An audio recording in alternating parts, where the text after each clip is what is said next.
Mental health is definitely something that is often not talked about in the Black community because of the stigma that comes with it, particularly in African community. I've been an African myself, so this was a huge step and risk for me to take, but I can't believe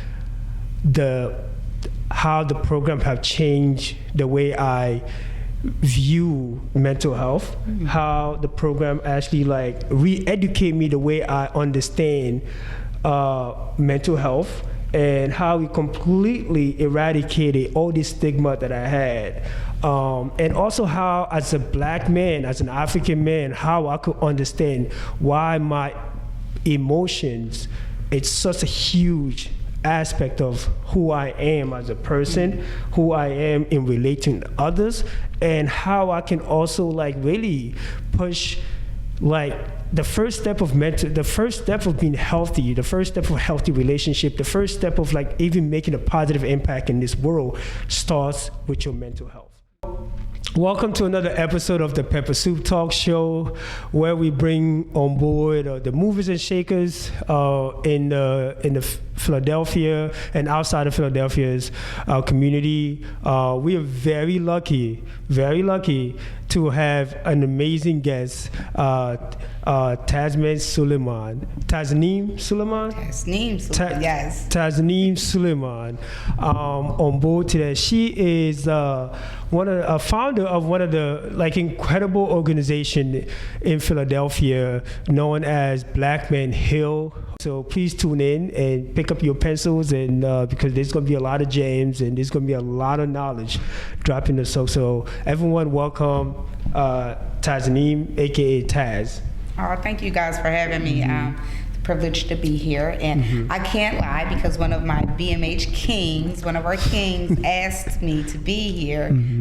Is why I'm here, because I, don't always do these as much anymore. I send other people, but you were like, no, I'll wait until you free, and I was like, you know what, I'm showing up for him because you showed up for the program and just listening to your testament. I didn't pay him or ask him to do that, you guys. I swear I did. Just listening to his testimony of how the impact that it had on you just made it completely worth me showing up and getting out the house. So thank you. So Tasnim, it's Tasnim. I got it. Yeah, Tasnim. Or you can call me Taz. Taz. I mean, the name Black Men Heal, it speaks for itself. But can you tell us, exactly what you guys do and how you got started with it? Yeah, so Black Men Heal. So I started, actually before I started Black Men Heal, so I'm also a licensed therapist myself. So I've been in the mental health field for 16 years and in different facets of the mental health field, and finally had kind of made it to, I guess, like the catapult stage of for most therapists, which is like private practice, being in private practice, and not really having to take insurance, so being able to kind of step outside of this managed mental health care system, this broken managed mental health care system, let me say. And so I guess I had, quote unquote, made it out of the system, all right? But, I was in private practice, very successful, doing well, very diverse practice on the main line. But some things were still kind of tugging at me, and for example, like people would call for therapy, and people would call me because I'm Black. They want to work with somebody who looks like them, and I had to turn a lot of people away because I didn't take their insurance, and therapy is very expensive. It's over $100 a session, and everybody just can't afford that. So I just started to feel kind of complicit in a broken system, is what I always say. And in addition to that, I also have always really enjoyed working with men. Like working with men has been something that has really expanded my lens as a woman and as a therapist, and has helped me to build more empathy and understanding to men's issues and the layers underneath of men. People think that men don't have these feelings, and men get a bad rap, especially Black men. I was especially starting to feel like this country really seems to have this agenda of destroying Black men, villainizing Black men, incarcerating Black men, killing Black men, and all of that was just weighing just so heavily on me. So I guess when you get really tired and fed up with one thing that's happening, right, and feeling complicit in a part of a system that is just kind of broken, that's kind of how Black Men Hill was like born, I guess. You know, like wanting to be a solution to a problem and tired of like talking about a problem. Yeah. So it kind of came about in that way, where initially I was actually going to, just in my own practice, I was going to offer like a pro bono session. I had started doing like more on my Instagram to like market to men, and explaining to people that men's depression looks different than women's depression. And so men might not often receive like attending to their mental health from their, you know, doctors or even their families. Because a lot of when men are depressed, what they exhibit may look like toxic, right? Like, so sometimes like this whole like this concept of like toxic masculinity, you know, men who are like, you know, highly reactive or volatile or isolative or using more drugs and alcohol. There's a lot of behavioral things that go along with male depression that people wouldn't stop and think, oh, maybe he's going through something, you know, mentally. Like, so I started doing that on my Instagram, and I was like, I'm gonna offer a free pro bono session to a man of color. But then I just was like, that would be helpful on like a really small scale, because I could help one or two men, right? Because I also still need to support myself and my practice. But I was like, I wonder if there's other therapists out there who might be willing to also offer just like an hour a week in their busy schedules to give to this cause.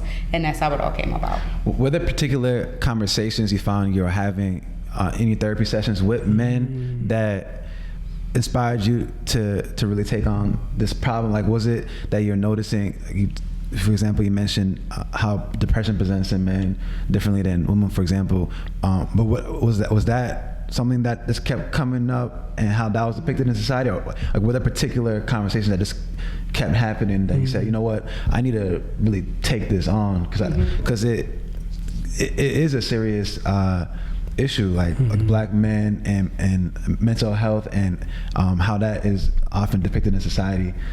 So if you could speak a little bit on that.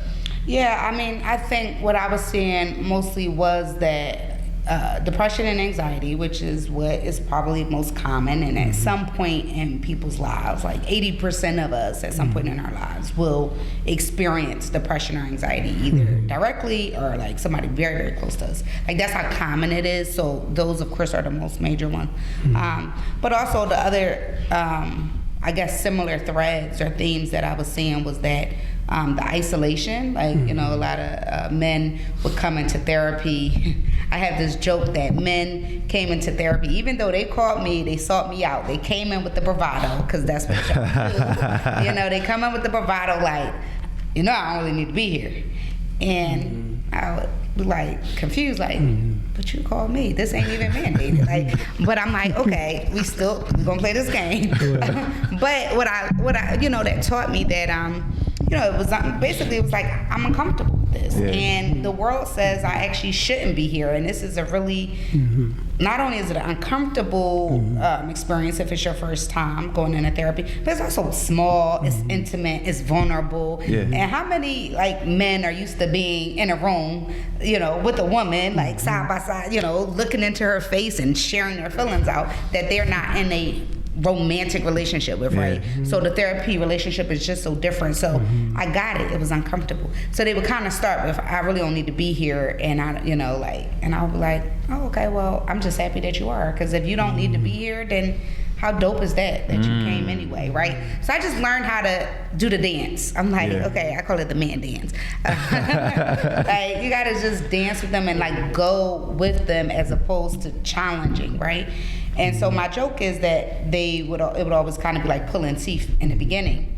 But by the end of the session, like, I could not get men to stop talking. Like, if I'm like, okay, we're gonna end in 10 minutes. It was almost like they had been really thirsty, didn't even realize they were really thirsty, and then they get a taste of a space. It's just a safe space where you now can let out a lot that you don't even realize you're not letting out, to the point where, like, and I would be like, my next client is here, like I gotta go. So I'm like, men actually do have a lot to say. And that was something else that was common, and they were sharing that it wasn't really safe to share it in their relationships. And, and I thought about that a lot. Like, I used to be married, and I was like, I learned more about what men are dealing with, not from being in personal relationship with men, but just from being their therapist. Wow. That's how I really started to really have more empathy and understanding. Wow. Incredible. That's very powerful. Yeah, so one thing that resonated with me, Taz, that you share is when you first come in contact with your client, like the black man, their first reaction, I don't need to be here, right? And I think that I want you to elaborate more on that. And I think that correlates to this idea of the stigma. Like, so what are some stigma that you could share with us that's really like, out there, that's like, of impacting people's perceptions and being more open, as particularly black men. I know we're gonna focus on black men today because that's what you do. That's preventing black men from seeking mental help. Yeah. Speaking specifically to the stigma, like men are socialized and conditioned in a really unfair way from very, very young ages, right? Like 2-year-olds playing in the sandbox and boys versus 2-year-old girls. The world is already starting to attend to them differently. The 2-year-old boy falls down and hurts himself, and he's already starting to get this message like, all right, you all right, like the man up message.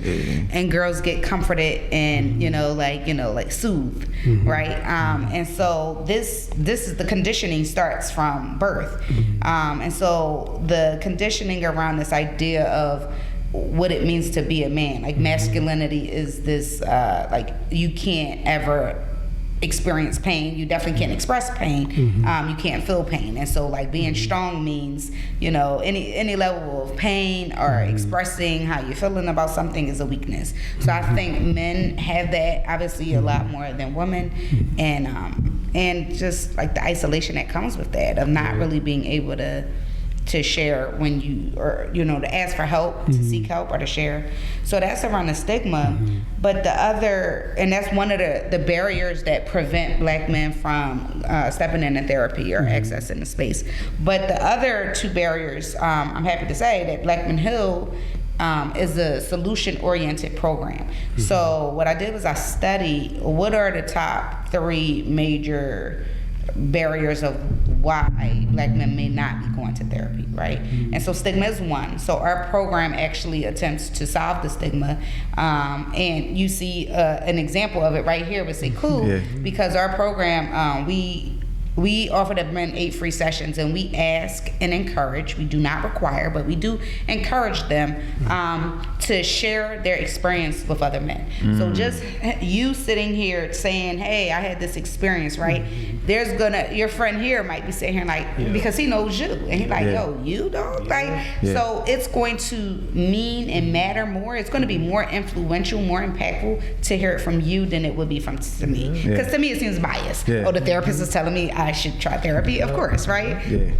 But when you go back into your own community and talk to other men, you are normalizing, right? You're killing stigma. In order for stigma to survive, you need secrecy and shame. So when you share your experience, right, in a way like, yo, I did this and it was good for me, and it's in a way that's enlightened and upliftment, you're killing shame around it, and the transparency is killing secrecy. So you're killing stigma. So our men are helping us going out into the communities to help remove the stigma.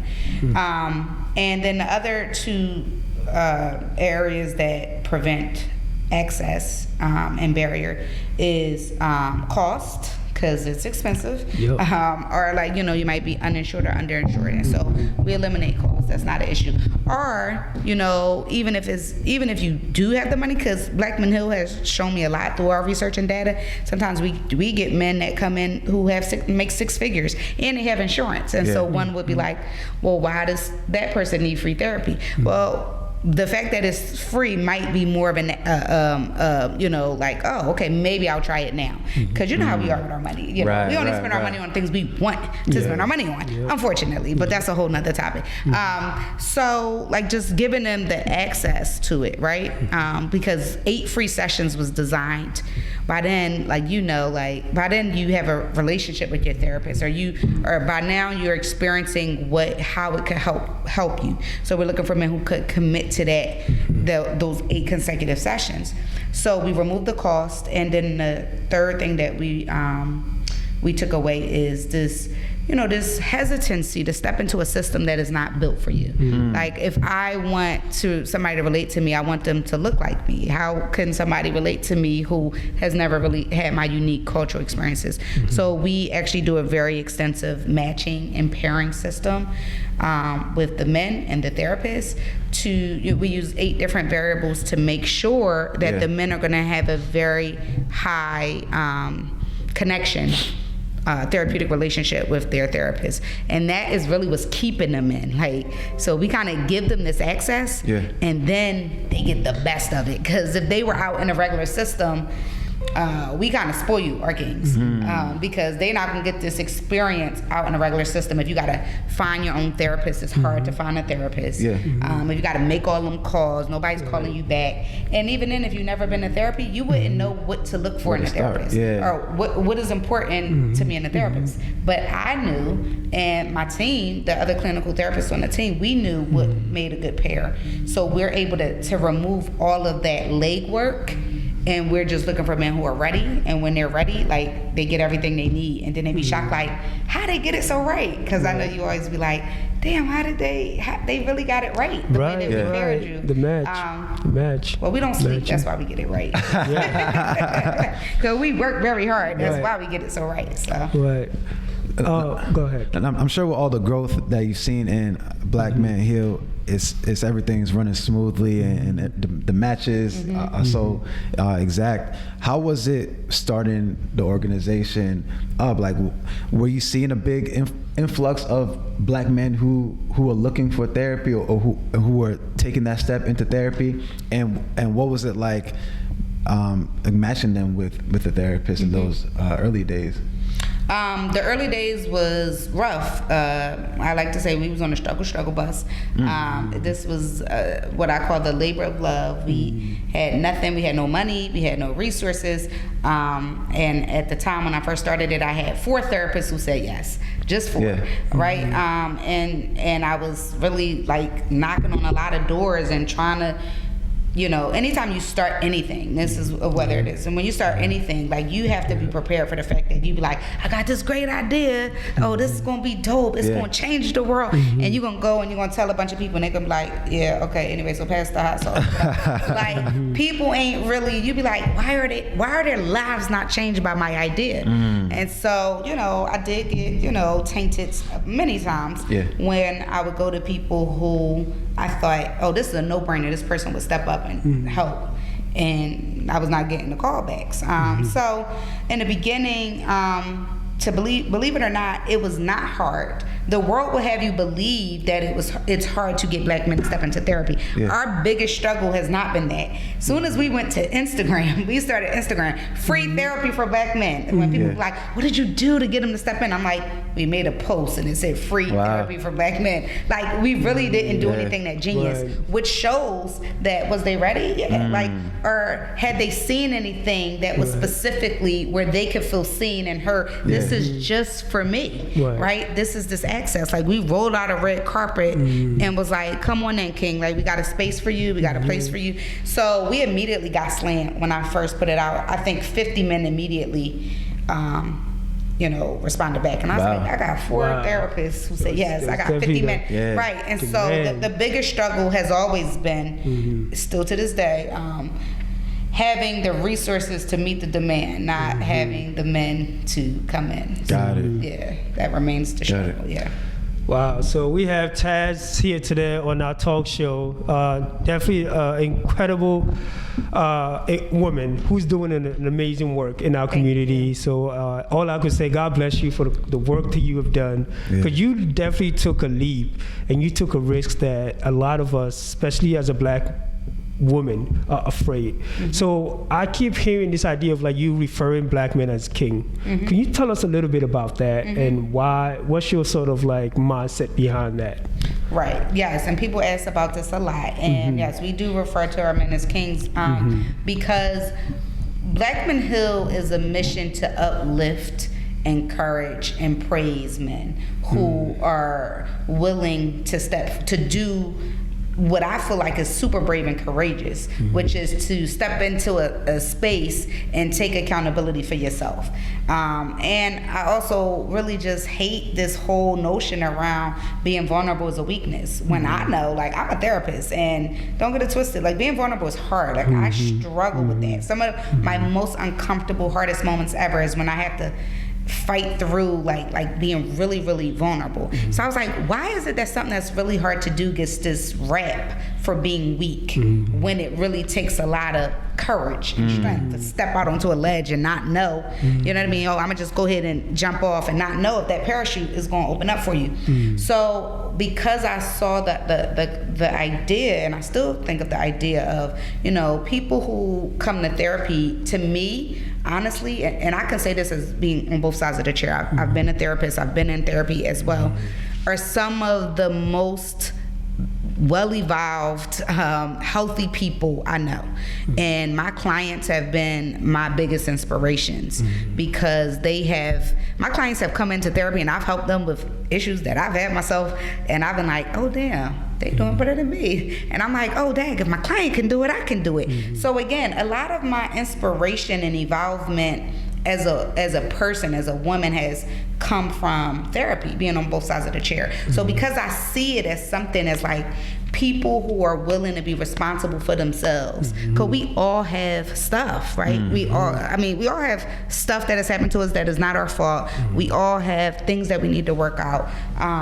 But if you're willing to sit in the discomfort of really taking responsibility for your life and your healing, that's the ultimate, like, you know, king shit. Am I allowed to curse? No, listen, this is our space. Yeah, this is okay. Keep it real. But that's ultimate king or queen to me. Like, that's like at the top. Right. So that's why we call our men kings, is because we really do. That's who they are. You know, we see them as that. And also, the world, again, when you live in a world that is really trying to destroy you, it really does not value you and your worth. Blackman Hill is here, or like, because women started Blackman Hill to let you know, like, no, we do see you, we do value you, and we need you, right? And you know, when I first started, people would always be like, oh, you a woman doing this for men. And I didn't want it to come off as like another thing where it's like, here's another woman that's telling men what they need to do, or woman that's trying to do men's work, because that's not what it is at all. No, it's just a woman who recognized what was needed in a space, and I knew how to create that space.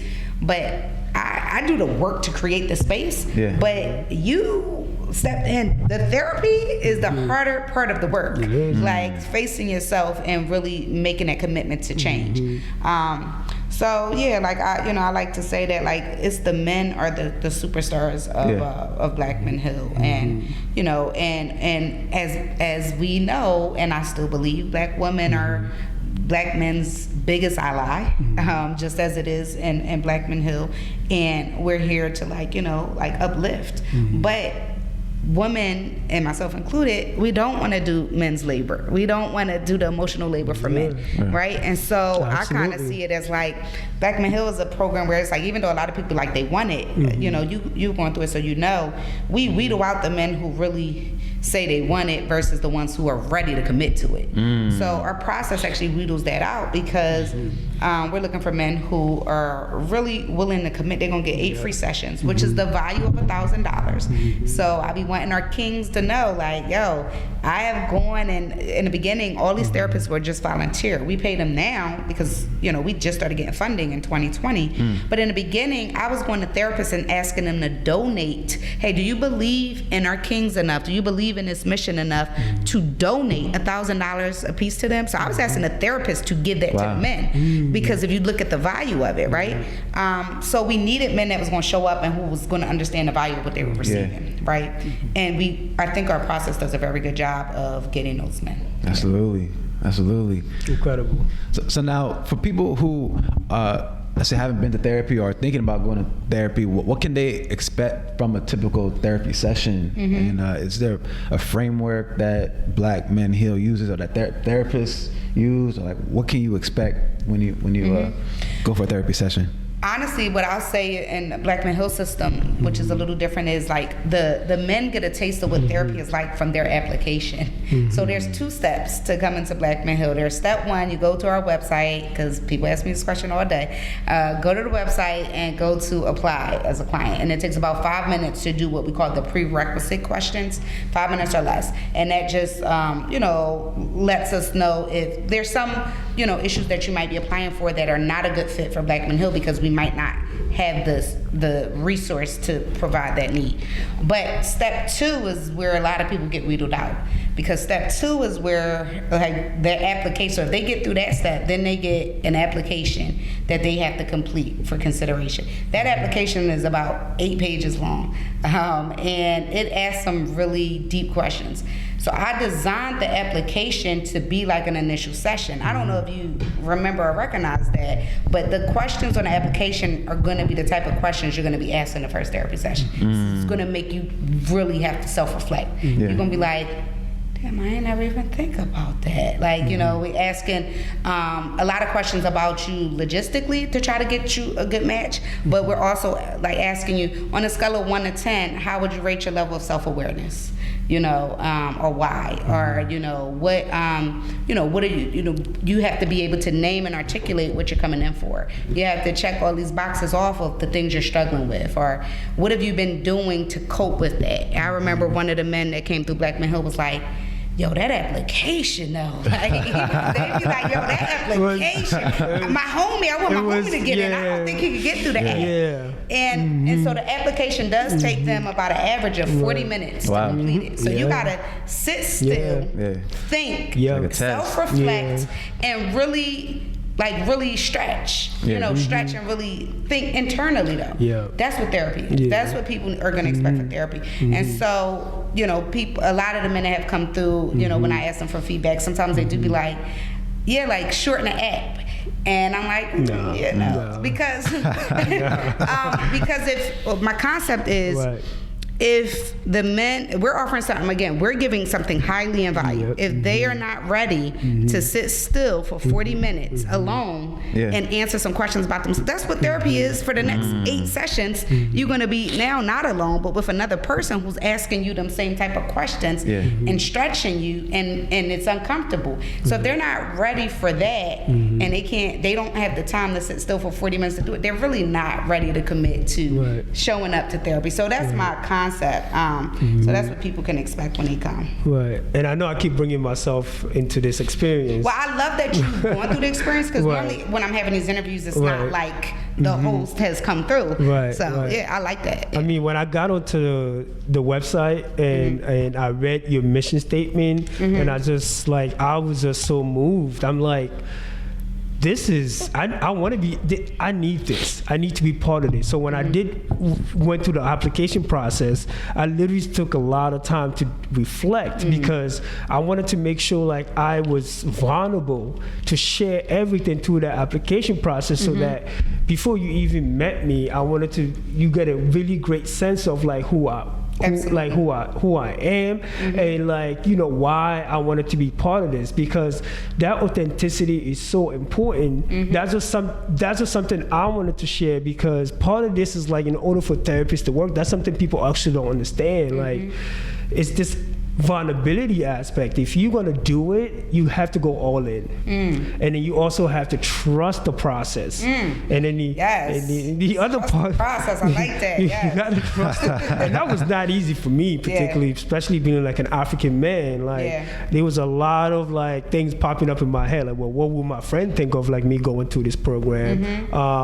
What would my family particularly think about me going through this? But I wouldn't recommend you to change anything about that application process, because one thing I do learn about therapists or happiness is people think it's like, oh, I'm just sharing my feelings, or the therapist is just there to listen. Actually, the therapist is only engaging you to do the work. You have to be ready to do the work. Yeah. You have to, it's therapy is about you. Like people always be like, there's not, the therapist is not doing the work. You have to, that's a perfect way of putting it. You are gonna go in and do the work. And a therapist is trained and skillful in helping you to do your work, not to do your work. So we're looking for men who are ready for that, you know, and it's not easy, right? And even for our kings who are not quite ready, we still love and value them too, right?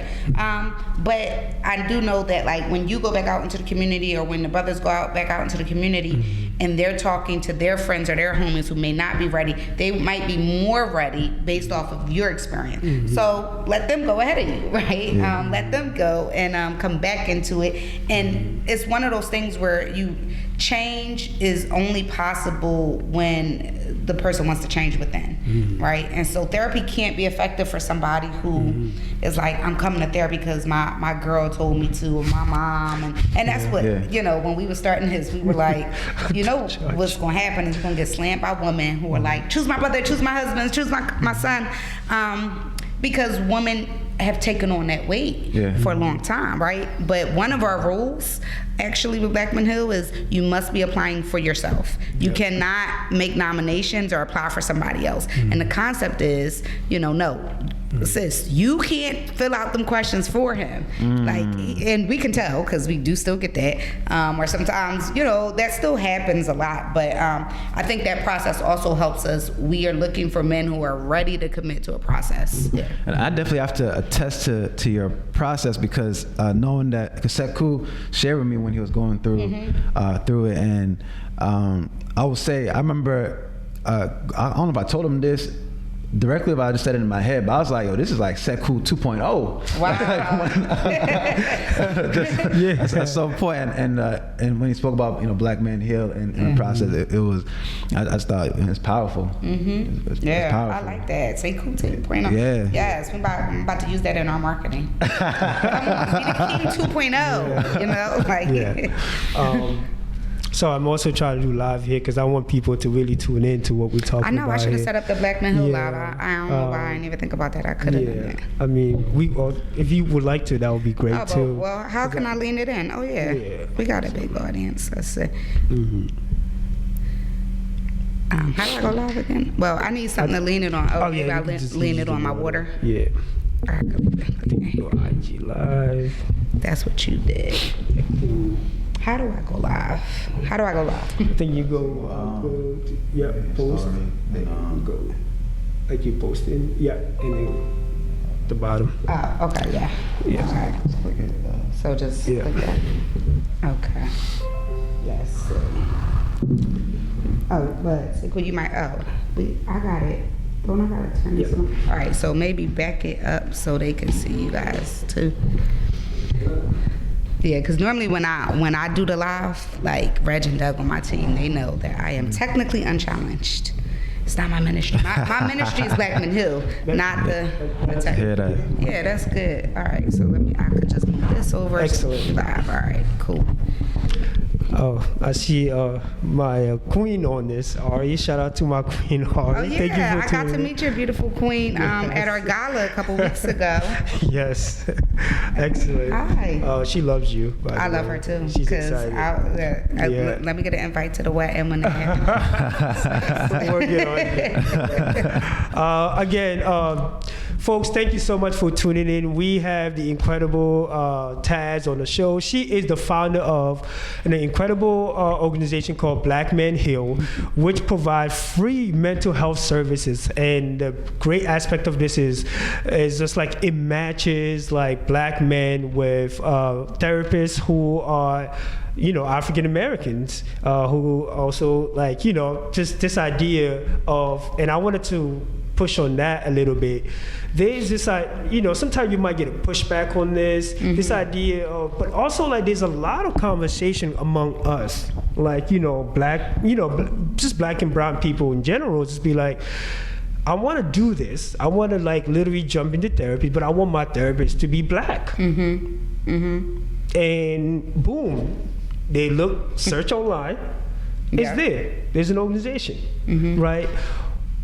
Tell us about like, is there something particularly different about like having a therapist that look like you? Or is it just like, this is like it's sort of a cultural question, but the conversation I know among my friends is that once like I tell one of my friends like, hey, you will be matched with a black therapist, somehow they're more willing to do that. Oh, really? Oh, they're more receptive. Okay. So this is the $1 million question, because I am getting asked this question a lot from funders and other systems, because not only is Black Men Heal just having a lot of impact with the men, but we're having incredible impact. Like the data we're collecting, our outcomes are like, I mean, not to toot my own horn, but are super impressive to the bigger systems, like what we're getting, like the outcomes. And so people are asking that a lot, like, how are you doing it? And what is cultural competence when, we're not necessarily selling them on like, oh, we promise you we can give you a black therapist, even though all of our therapists have been therapists of color so far. But we are selling them on, we will give you someone who's culturally competent. And so, yes, as I've been asking a lot of our providers and our clients, what makes for a connective cultural experience where you feel like this person sees you, gets you, and really understands like the stuff you've been through.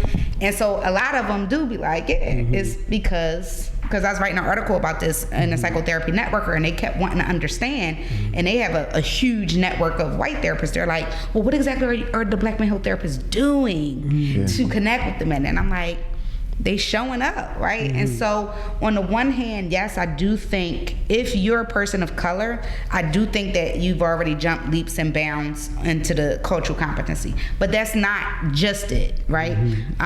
There's other variables that we factor in, such as personality. Because, just because we're all black, we're not a monolith. Like, you guys are African, I'm American. We have very different cultural experiences, even though we are black, right? But the culture is different. So we factor in a lot of other life experiences and personality as well that is going to help build the cultural connection. If that makes sense. So, but I was just saying one thing. Shout out to you though for having an African therapist.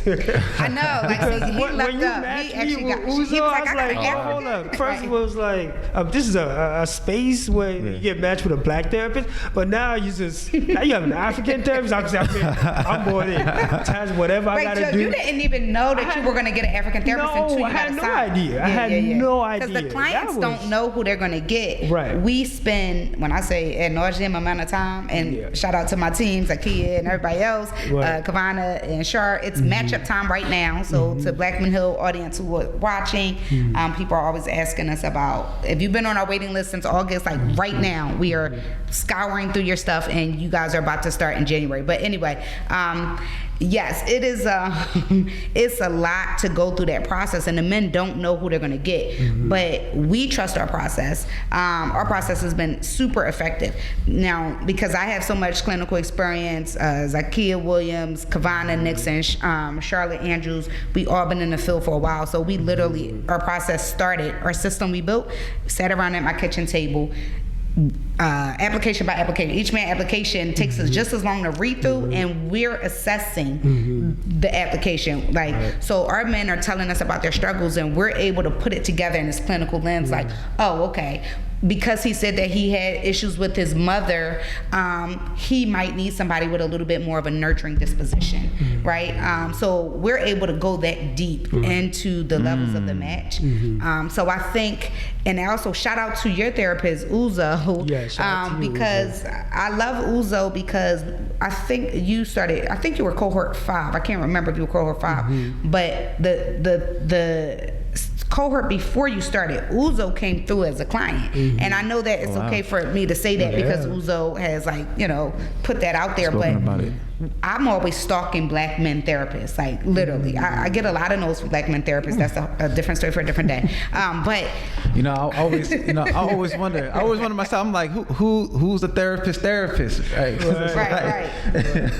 Yeah. Shout out to Uzo because I wanted him to be a provider, and when I first talked to him, he was like, to be honest, I need therapy myself, and I really wanted to do some work on myself, and I was like, all right, but we need you to be a therapist for them. But I said, you know what, that actually makes so much sense. So most of the men who are a part of Black Men Hill, like shout out to Doug Reed and Red, they've all come through the program. So there's something really beautiful about that reciprocity of Uzo came through as a client one cohort, the next cohort he was giving back to the clients, and I just love that story. So I mean, it's just the program, just the impact of it, right? I think once you go through the program and you see the incredible positive impact and how it changed your mindset, to me, I'm just like, listen, I want everyone to have access to this, me too. There's no way you could be like, this should be just limited to certain people. But at the same time, too, you also have to be mindful, this is a high quality organization, like you said. It's not like we're just gonna take everybody in, At the end of the day, it's just like, that's also important, right? So let's talk a little bit about the success, because I know in the beginning it was a struggle, the success of this organization. You mentioned that in the beginning it was about how many applicants? The very first cohort 1, I think we had about 50 applicants, and we were able to get 12 slots in. So yeah, I mean, each one has grown since then. Gradually over year, to what extent was the applicant growing? And that is so funny you asked that question, because just today I was just doing our end of the year data, right? And y'all are going to be blown away by this number, how much it has grown, right? Also, when we first started, it wasn't automated, and we had to get our systems right. But so in 2020, I'm gonna sound like a geek, but I just spent my whole day doing these numbers. In 2020, we had about 769 men apply for the 8 free sessions. And when I say apply, meaning they did step 1. 769 went onto the website, hey, I want this, made a choice, and was like, I want to apply for this 8 free session. In 2021, at the end of the year, as of today, I just did the math, 3,807 something. It was a 359% increase in the amount of demand. So, but stay with me now, because that is incredible as far as showing the need, how dire the need is, and how much the need in people seeking therapy and black men seeking therapy increased between the pandemic and the George Floyd and now. However, our capacity for servicing the men only increased by 30%. So we had, so this is to all the people who are watching, who all day long people are asking us, oh, I want it for this person, I want it for this person, or can you get this person? And I just want people to really let that settle in. There's a 389% increase in the men who are seeking it, and only 30% increase in our ability to service it, right? Wow, incredible. So we just don't, the supply can't even meet the demand. And that's a problem, not just within Black Men Hill, but just within the entire mental health care system, where people are sitting on these wait lists because people's mental health, right now people are taking it more seriously, and the roof has kind of been blown off, and now people are ready, and there's a shortage in our system. So that's, we're doing some work to try to, of course, help alleviate that. But it's a beautiful problem, but it's a heartbreaking problem. It's like, it's great that, oh, look at all these men. I can show our funders, look at all these men that want to come in. But I also need to show our funders, it's like, yo, we need funds. Right. So when people are asking us about it all the time, I'm like, yes, it's free for the men, but it's not free to operate. Like, I do this full time now and not my private practice full time. It's not free to operate, and we pay the therapist, and it's easier to get the therapist if we could pay them, right? So it's a beautiful program, and we've demonstrated a lot of success in the outcomes, but that this program can exist. Right now we're in 8 states. We can exist in any community. We need the resource, and so we really got to put some funding and money into creating this pipeline of having more therapists of color come into the system, and those are some of the things that we have planned to share, and also changing policy around mental health in general. So in addition to us giving just the 8 free sessions, now we have other programs. We got King's Corner. Shout out to King's Corner. It's a weekly virtual program. In 2021, they serviced like 1,100 men from all over the country, participated in that. And that program has a lot of volume. There's no wait list, so anybody that's watching, every week you can sign up for that. It's a free group, and it's dope. It has virtual. So we have some more programming coming out actually in January and February this year for women. We're going to have our first program for women. Shout out to Hill with Him, Zakia and Lisa. We're going to be running that, and also we are going to be doing some youth groups for children who have been affected by gun violence also. Excellent. So. Because 389%, that's a serious increase. Crazy number, right? And so, and you guys are really trying to meet more of that demand for people who, because given, we're in a pandemic right now, and we're seeing rates of anxiety and depression, all these things go up. For people who aren't able to, let's say, go through a program like Black Men Heal, or just having trouble finding therapy in general, what steps can they take in order to still manage their mental health during this time? That is a good question. So what I tell people, or what I tell clients when you're trying to think of the steps that you should take, I had like a little assessment, like this 5 areas of assessments that you can do for your own wellness, right? And it starts with, physical, your physical wellness, right? And under that category would be your nutrition, sleep, right? Like, supplements, drinking water, the things that we physically need to survive, right? So you want to make sure that you're eating well, and eating well doesn't mean like eating fast food every day, because there's also connections between the gastro and the mental too. And so when we're feeding our bodies crap, you feel like crap, right? Like, it's not a coincidence. So when you notice that, and exercise. So those, I actually recommend anybody who's in therapy should be doing something physical, because exercise is actually the quickest way in which you could experience a shift in energy or in the brain. So like, that's the first thing. Make sure your physical wealth and your mental wealth is your wealth. Like, people like want to hustle, grind and don't sleep. I did that in the first couple of years of Black Men Health. I can't even do it no more. I'm going to bed as soon as I get home. So make sure that you're taking care of your physical. And then the next area kind of would be like lifestyle, structure, routine. Like, having structure in your life, having purpose and meaning in your life, work that you find meaningful. I know it's a lot of people out there that hate their jobs, and sometimes you got to be like, yo, is it worth your stress, right? So having your structure and routine, making sure that you're doing these self-care items for yourself, time to self, beauty, music, whatever, because that looks different for everybody else. Like, women like to go get their nails done, that's helpful. Men, I think men need more hobbies actually, but like, just doing something for yourself is good. And then there is social, like, sometimes people's mental health is affected because they don't have any friends or any family, and that's hard, and it's the holiday time, and so it's really hard to be isolated and in solitude. So making sure that even if you don't have friends or family, like, go out to community events, like come onto the King's Corner, like come to things and kind of put yourself out there, because social community is important. Or if it's a church or religious community, having a sense of community is important. right? Or even volunteering sometimes can also help fill that void. And then there's the cognitive. And the cognitive, emotional stuff is the mental health stuff. That is like, pay attention to your self-talk, because a lot of times, like when we're having anxiety or depression, we got this little voice in our head that really is very disparaging, self-disparaging. So like what I always say is like, pay attention to how you talk to yourself.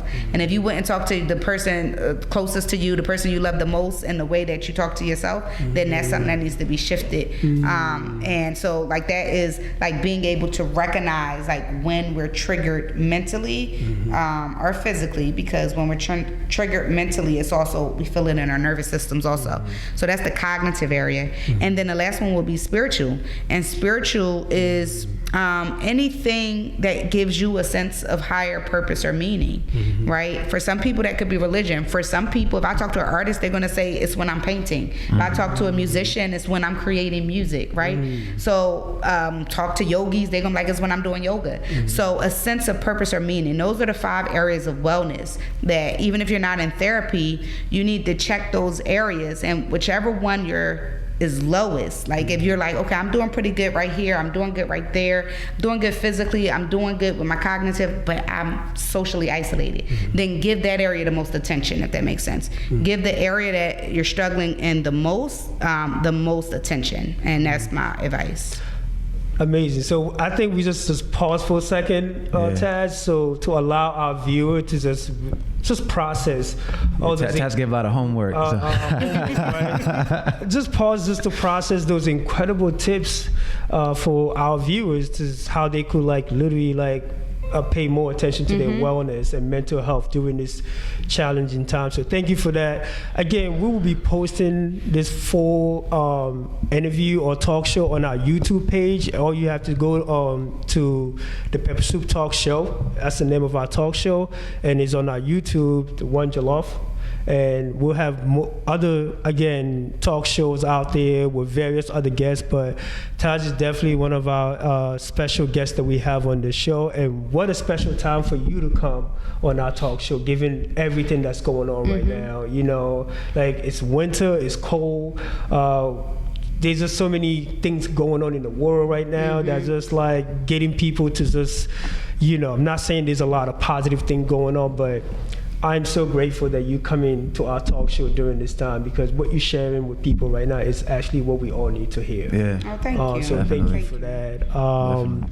There's just a lot more questions we want to ask you, Taz. You guys can ask. Yeah. Away. Yeah. Thank you. What does the future of Black Men Heal look like? Like where is this the destination for the organization? Like what have you imagined for this organization? But this is definitely not the final destination.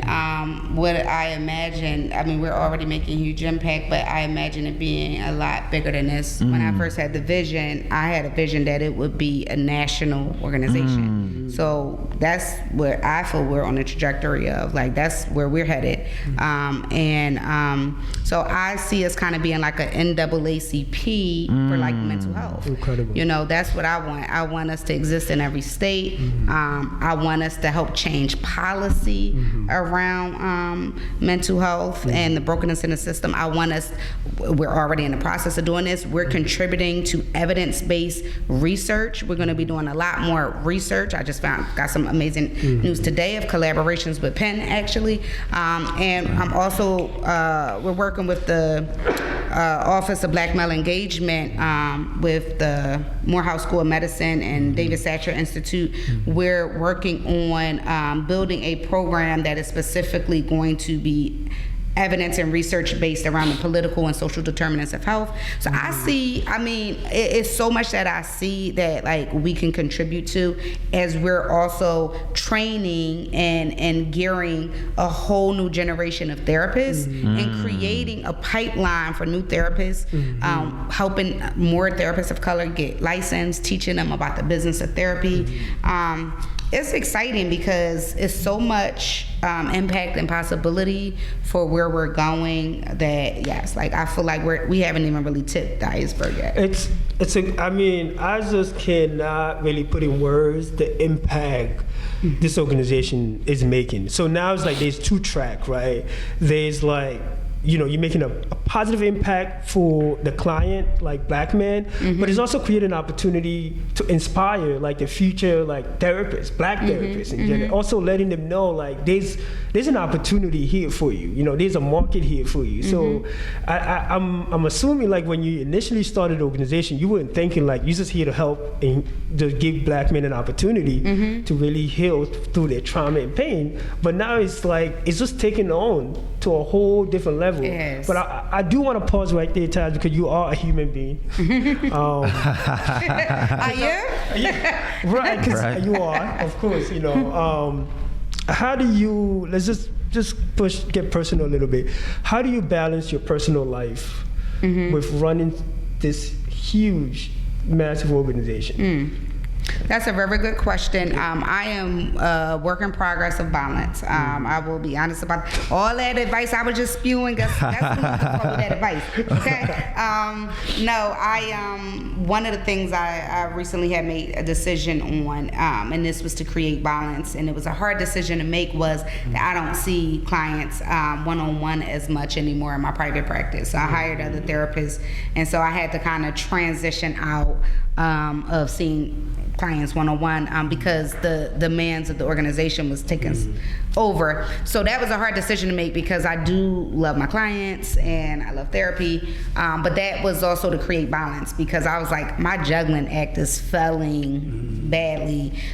So that's one big area and big change I've just made going into 2022. I'm not going to be seeing clients directly myself. Actually, even though my clients don't want to hear this, but I might like still, because I still want to muscle that, flex the muscle. So I'll probably see some of the Blackman Hill men for the 8 sessions or whatever. Because I actually haven't seen the Blackman Hill men in a while because I'll be so busy. So that's one way. Also, just like nutrition and exercise is something that I've like really, really heavily been on. Shout out to my trainer. She's amazing. So that's something I've been doing. I love to travel. I like to take time to myself. Recently, my team also, like Zakia Williams, who's also my COO, but also one of my good friends. Sometimes, when you friends with somebody you work with, like I'm always talking about work, and she'd be like, no, we're not working. Yep. Or so like we do fun stuff too. My team, we're going in January, we're all going on a staff weekend wellness retreat. So shout out to my team. We can't wait. January 21st, we out.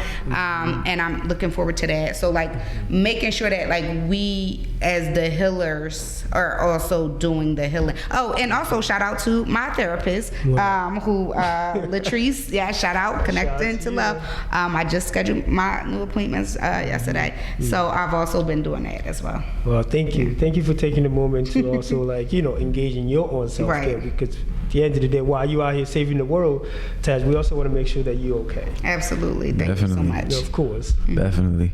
So there's a question that we like to ask our guests, every guest who comes onto the talk show, and that is, if you had to... Before we ask that, because there's one question I have to ask before that, because I know we at 8 o'clock, we're about to close out.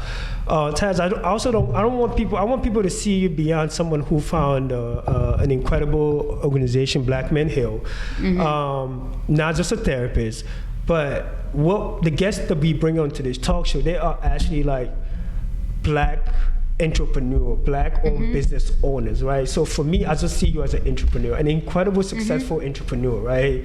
So what is the success? What's the formula for creating in your sort of own experience and view? What's the formula of creating a successful organization or company?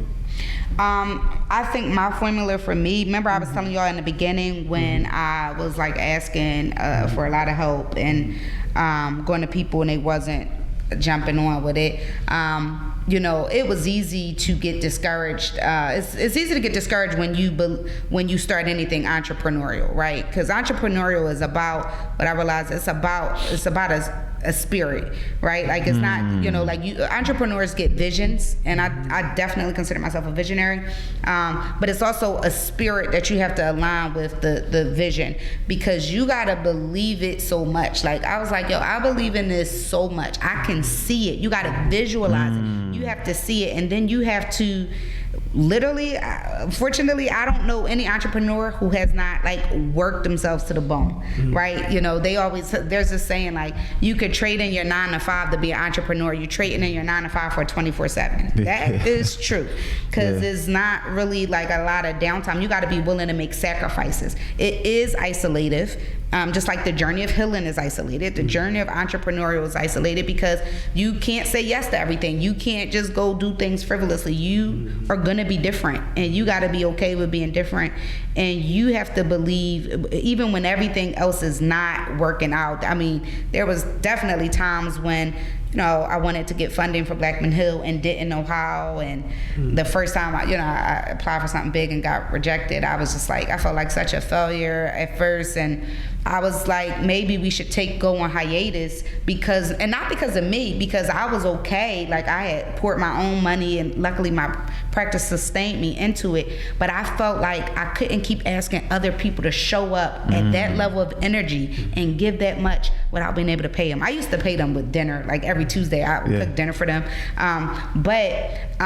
You know, luckily Zakiya Williams like spoke some sense into me and was like, no. But what I would say is, like, even at the moments you want to quit, like if I wanted to go on hiatus right at the end of December 2019, when I found out I wasn't going to get this funding, and she kind of jolted me back in. Within a month later, we was on the Breakfast Club. I'm telling you, like, most entrepreneurs will tell you, like, right at the moment when you really be about to throw in the towel, that's the moment. You don't even know, but like that's the moment, because there's gonna be many day-to-day moments when you're like, this shit is hard, it's a lot. But it's the moment when you really be like, no, I just don't even think I could do it. Like that's when you gotta push through. You know what I mean? Like that's when you gotta keep going, because when you really just believe in something and you work, what I like to say is we just planting the seeds. You never really know when the crop is gonna grow, right? But you gotta believe and know that you're doing good work and a good job. And so, so keep going at the moment that you want to throw in the towel is my advice. Yes. Taz, thank you for sharing that. And Akid, I think that's build on to your next question. Yeah, and I actually wanted to ask, because, well, first of all, thank you for those words of wisdom. You said Blackman Hill is in 8 states? Yes, 8 states. What states is it in? PA, obviously we're based here, New York, PA, New York, Delaware, New Jersey, the DMV, Maryland, DC, Virginia, and Georgia. So we are trying to expand actually in 2022. We got all types of people that from everywhere that apply, but we trying to do Chicago. It's many different places. Chicago, Texas, LA, the Carolinas. So again, the goal is to be in 50 states, and y'all can help us if you're watching this. You know, tell somebody to tell somebody to tell somebody. Donate. When people are like, how are you doing this? I'm like, people don't understand how much like just believing in us and the donations are really what's keeping us afloat. And obviously, you know, we have a lot of great sponsorships and partnerships with major corporations and some grants. But the general public has really helped us really get this launched. So thank you. Well, your donations mean something. So it's almost the end of the year. If you're still looking for that tax deductible donation to make, this is it. I'm telling you, this is it. It's just amazing. What I'm also going to keep pushing you, Taz, in case you want to just take it to the motherland too, because you are on the show with 2 African men. My partner is Nigerian. I think they need a lot of therapists. Nigerian men. We actually do get people from therapy. from Africa who have reached out. Right. So whenever you're ready to take it to that you'll step, help me launch it there? Yes, we'll be there with you. Y'all hear this, right? Y'all hear this. So I'm hold them to it. Right. And I'll say, because like I feel here the stigma around mental health and therapy has changed a lot, but in a lot of places across Africa, it's still very stigmatized, especially when that's a whole different conversation. It's a completely different conversation. So I think even like outside of this country, it's even at the conversation stage, right now. And I think when you talk about how like Black Man Heals has these evidence-based research and these other aspects of it, I think that could be very powerful from a global sense too. Yeah, no doubt. Like I'm a research geek now, because I know that when I be trying to tell people, you could tell people about the impact they make and the men's testimonials, but when you come with the numbers, like the numbers is what gets the numbers. Like the numbers is what gets the funding. And so like it just can't be denied, right? Like we are like this little small grassroots organization making huge splashes, and every day I feel so blessed, and I feel grateful. Like when you say you're grateful for me, I'm grateful to be a part of it. Like I feel like, I'm so grateful that God used me as a vessel to birth something so amazing. Like this could be a legacy, right? Like it's not about me or any of the other people who started it. It's really about the possibility of what it can change and what it can do. And I hope that when I'm going, I tell my team sometimes like, if I die today or tomorrow, don't let this die. Like don't let, like this is something, when you build something that is bigger than you, it really becomes a legacy. And this can be, other than my daughter, this can be the thing in my life that I feel like is my legacy, like that I can leave behind. Yeah, so what a beautiful legacy, Taz. And trust me, the impact that you're making in the life of people, especially someone like me, your legacy will live on. Oh, thank you. Your legacy will live on. Absolutely. So again, we are so honored and incredible. Just grateful to have you. We know, like, I'm about to cry. Yeah, I know. I'm just so lucky to not only go to your organization, but to just being present with you. That's a privilege. It's a privilege, you know. You started this off trying to get me to cry. You don't want me to leave without tearing up. That's what it is. This is interview strategy. Is it getting close? Yeah. But I would say this year was the first gala, right, of Black Men Hill? Yes. Yeah, let's talk about that. Can you believe that was our first gala? Because you was there. No, I couldn't believe it. I was just happy to be there. So let me tell y'all something. Sometimes I am in disbelief myself. People so the gala, we pulled that off in 4 months. Most people take a year to do that. We pulled that off in 4 months. I cannot believe what we pulled off. It was such a beautiful experience, and everybody was blown away, including me, who was working hard on it all the time. People kept saying, "This is amazing," and I was like, "I know it is, right?" Like I couldn't even receive it because I was also in awe of what was happening. It was surreal, like just looking like. It was almost 250 people at the New Jersey Aquarium. Y'all looked everybody looked so beautiful, and y'all know, when Black people dress up, we show up and show out. Like everybody looked gorgeous and stunning, and we were just in our highest levels of kingdom and queendom, and it was just an amazing experience.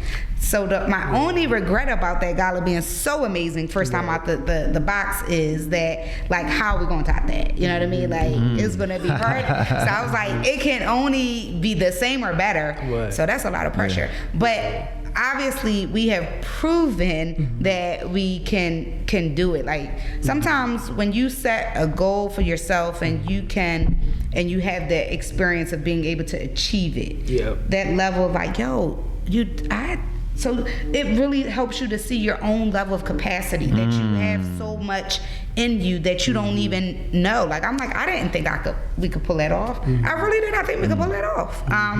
And we did. Yeah. So, what was the purpose of the gala, and like, what are you looking forward? What's your next step in terms of the gala? You know? So, the purpose of the gala was to, that was our very first one. So, like, to get the name recognition and the brand recognition out, and also to celebrate our men. It was the King's Gala. Celebrate the men and the impact that it's having on them. Celebrate our providers, who this mission would not exist if it wasn't for all of our amazing providers, and to raise funds, right? Like, so let's not sugarcoat that. In order to run this program, y'all heard how many men I told you apply. In order to raise this program, it does require money and funding.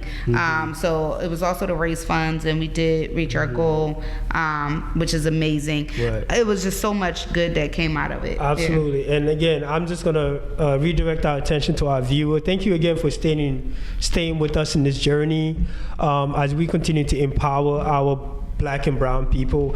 If you are someone out there and you definitely want to think about, donating to a great cause, this is definitely one of those organizations where you could literally make a huge impact and difference with your money. So again, Taz, if you want to let our viewers know where they could learn more about it, or where they could support in any capacity.